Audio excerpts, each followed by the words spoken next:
आहे अ गावची लोकसंख्या ब गावच्या लोकसंख्येपेक्षा 15,000 हे कमी आहे. क गावची लोकसंख्या ब गावच्या लोकसंख्येपेक्षा 8,375 हे जास्त आहे आणि क गावची लोकसंख्या 27,390 आहे. तर अ आणि ब गावची लोकसंख्या अनुक्रमे किती? आधी प्रश्न समजून घ्या. प्रश्न कसा असेल? अरे पहिल्यांदा अ गाव घेतला आपण अ गाव, दुसरा आहे ब गाव आणि तिसरा आहे क गाव. किती गाव आपल्याला सांगितले त्यांना. काय म्हणतो पहिल्या हे जे पांढरी लाईन आहे ह्याचा अर्थ समजून घेऊ आपण. अ गावची लोकसंख्या ब गावच्या लोकसंख्येपेक्षा 15,000 ने कमी आहे. म्हणजे मला सांगा कमी लोकसंख्येचं गाव कोणतं आहे? अ की ब?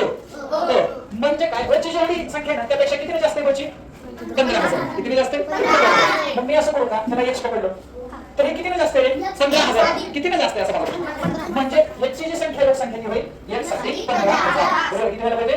एक साठी 15,000. पुन्हा काय म्हणा दुसरं वाक्य जे सुरू इथून सुरू होते क गावची लोकसंख्या ही ब गावापेक्षा 8,375 ने जास्त आहे. जास्त आहे म्हणजे बघा आता क गावाला आला तर क चा कोणाचा संबंध दिला आपल्याला? ब चा.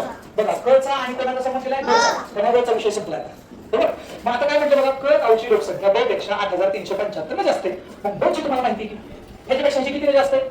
8,375. म्हणजे याचा अर्थ काय? ही एक साठी 15,000 तर आहेच आहे. पण त्यात किती ऍड करायचं? किती मिळाले सांगा? 8,375 ऍड करायचं. बरोबर आहे का? आता बघा ही लोकसंख्या कोणाची? क गावची. ही कोणाची? ब गावची. आणि ही कोणाची? क गावची. आपल्याला संख्या कुठेच मिळाली नाही पण जेव्हा एक सिस्टम मध्ये निघते तेव्हा सगळ्या किमती निघणार.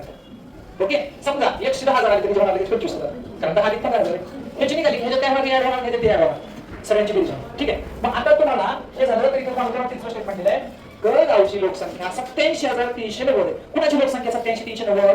क गावची. म्हणजे ह्याची ह्याची ह्याची म्हणजे ह्याची किंमत किती आहे? 87,390. मग त्यालाच खाली मांडून घ्यायचं x अधिक 15,000 अधिक बोला 8,375 मिळून सगळे मिळून किती होते? 87,390. आता मला सांगा ह्या दोघांची आपल्याला काय करायला लागेल? बेरीज.